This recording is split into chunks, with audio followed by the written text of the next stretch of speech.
नमस्कार।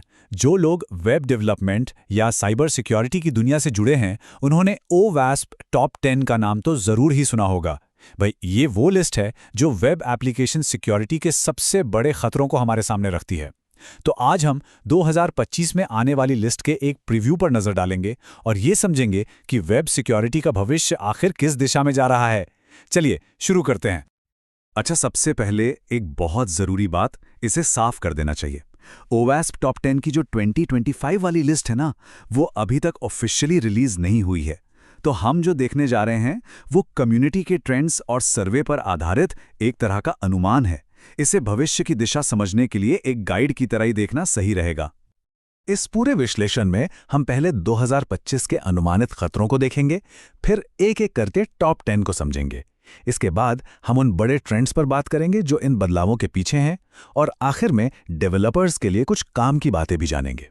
तो चलिए अब सीधे इस विश्लेषण के सबसे अहम हिस्से पर आते हैं और 2025 के लिए जो 10 सबसे बड़े सिक्योरिटी रिस्क्स का अनुमान लगाया गया है, उन्हें एक-एक करके समझते हैं।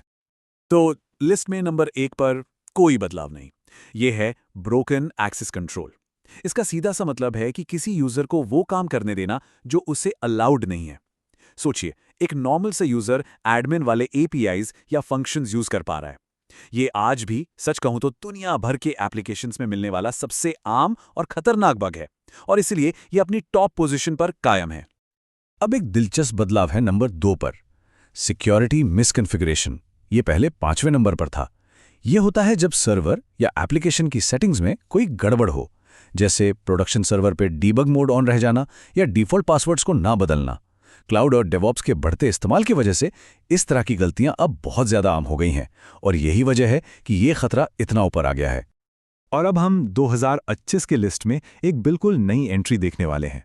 ये एक ऐसा खतरा है जो सीधे सीधे आज के सॉफ्टवेयर डेवलपमेंट के तरीके को दिखाता है। ये है सॉफ्टवेयर सप्लाई चेन फेलियर्स। इसका मतलब है, हो सकता है हमारा लिखा हुआ कोड तो बिल्कुल सेफ हो, लेकिन हम जिन थर्ड पार्टी लाइब्रेरी या पैकेज का इस्तेमाल कर रहे हैं, उनमें से कोई एक मलिशियस हो।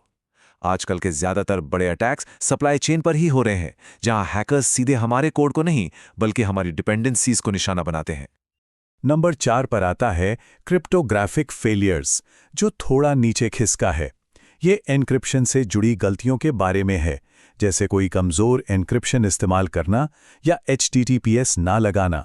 देखिए, ये आज भी एक बड़ा खतरा है, लेकिन अच्छी बात यह है कि डेवलपर्स में इसको लेकर जागरूकता थोड़ी बड़ी है, जिसकी वजह से इसकी रैंकिंग में मामूली गिरावट आई है। इंजेक्शन अटैक एक क्लासिक वल्नरेबिलिटी, ये 5वें नंबर पर है। इसमें SQL इंजेक्शन और कमांड इंजेक्शन जैसे हमले शामिल हैं। हालांकि आजकल नए फ्रेमवर्क्स और ORMs के इस्तेमाल से ये पहले के मुकाबले कम हो गए हैं, पर ये खत्म नहीं हुए हैं। ये आज भी मौजूद हैं और बेहद खतरनाक साबित हो सकते हैं। 6ठे नंबर पर है इनसिक्योर डिज़ाइन। ये एक बहुत ही ज़रूरी बात पर हमारा ध्यान खींचता है।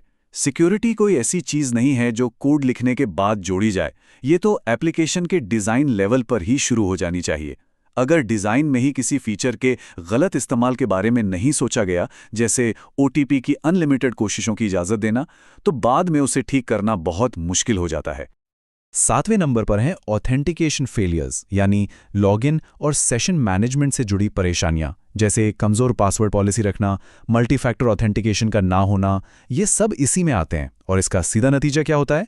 अकाउंट टेक ओवर, जो आज के समय की सबसे बड़ी समस्याओं में से एक है।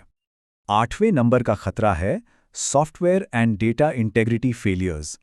ये तब होता है जब हम किसी सॉफ्टवेयर या डेटा पर आंख बंद करके भरोसा कर लेते हैं, बिना उसकी इंटेग्रिटी को जांचे। जैसे बिना सोचे समझे किसी बाहरी सोर्स से अपडेट या प्लगइन इंस्टॉल कर लेना और ये मान लेना कि वो सुरक्षित ही होगा। ये खतरा भी सप्लाई चेन की सुरक्षा से बहुत करीब से जुड़ा हुआ है। 9वें नंबर पर एक ऐसा खतरा है जिसे अक्सर लोग नज़रअंदाज कर देते हैं, लॉगिंग एंड अलर्टिंग फेलियर्स। जरा सोचिए, सिस्टम पर हमला हो रहा है लेकिन पता ही नहीं चल रहा क्योंकि कोई लॉग्स या अलर्ट्स ही नहीं है। ये कमज़ोर डिटेक्शन सिस्टम हमलावरों को महीनों तक हमारे सिस्टम में छिपे रहने का मौका दे सकता है। और अब हम इस लिस्ट की दूसरी और आखिरी नई एंट्री पर आ गए हैं। ये उन अनअपेक्षित सिचुएशंस के बारे में है जो बड़े एप्लीकेशंस में अक्सर बड़ी समस्याएं पैदा कर देती हैं। तो 10वें नंबर पे है miss handling of exceptional conditions. इसका मतलब है जब कोई एप्लीकेशन किसी एरर को या किसी अजीब से इनपुट को सही तरीके से हैंडल नहीं कर पाता। इससे क्या हो सकता है? सिस्टम क्रैश हो सकता है या फिर सेंसिटिव जानकारी लीक हो सकती है, जैसे स्टैक ट्रेस। ये बग्स अक्सर प्रोडक्शन में ही सामने आते हैं और बड़ा नुकसान कर जाते हैं। तो इन 10 खतरों को देखने के बाद एक बड़ी तस्वीर क्या उभर कर आती है? ये लिस्ट हमें बताती है कि 2025 में सिक्योरिटी को लेकर हमारी सोच कैसी होनी चाहिए। चलिए उन मुख्य थीम्स पर एक नजर डालते हैं। यह स्लाइड इस बदलाव को बहुत शानदार ढंग से दिखाती है। देखिए, पहले हमारा फोकस सिर्फ कोड में मौजूद बग्स पर होता था, लेकिन अब हमें क्लाउड और डेवऑप्स की गलतियों पर ध्यान देना होगा। पहले हम सिर्फ अपने एप्लीकेशन की चिंता करते थे, अब हमें पूरी सप्लाई चेन को सुरक्षित करना होगा। सिक्योरिटी अब कोड लिखने के बाद का काम नहीं है, बल्कि डिजाइन के लेवल पर ही शुरू हो जाती है, और सिर्फ हमले को रोकने पर नहीं, बल्कि हमले का पता लगाने और उस पर एक्शन लेने पर भी फोकस करना होगा। तो इस पूरी जानकारी का डेवलपर्स और सिक्योरिटी प्रोफेशनल्स के लिए क्या मतलब है? उन्हें अपनी कोशिशें आखिर कहाँ लगानी चाहिए? आइए इसे बग बाउंटी के नजरिए से समझने की कोशिश करते हैं। तो 2025 में जो हाई वैल्यू टारगेट्स होंगे वो हैं: पहला, एक्सेस कंट्रोल से जुड़े बग्स, खास तौर पे एपीआईज में। दूसरा, CI/CD पाइपलाइन से लीक होने वाले सीक्रेट्स। तीसरा, डिपेंडेंसी में जहर घोलने वाले हमले यानी कि सप्लाई चेन अटैक। और आखिर में, बिजनेस लॉजिक की खामियां, जहां एप्लीकेशन के फ्लो का गलत फायदा उठाया जा सकता है।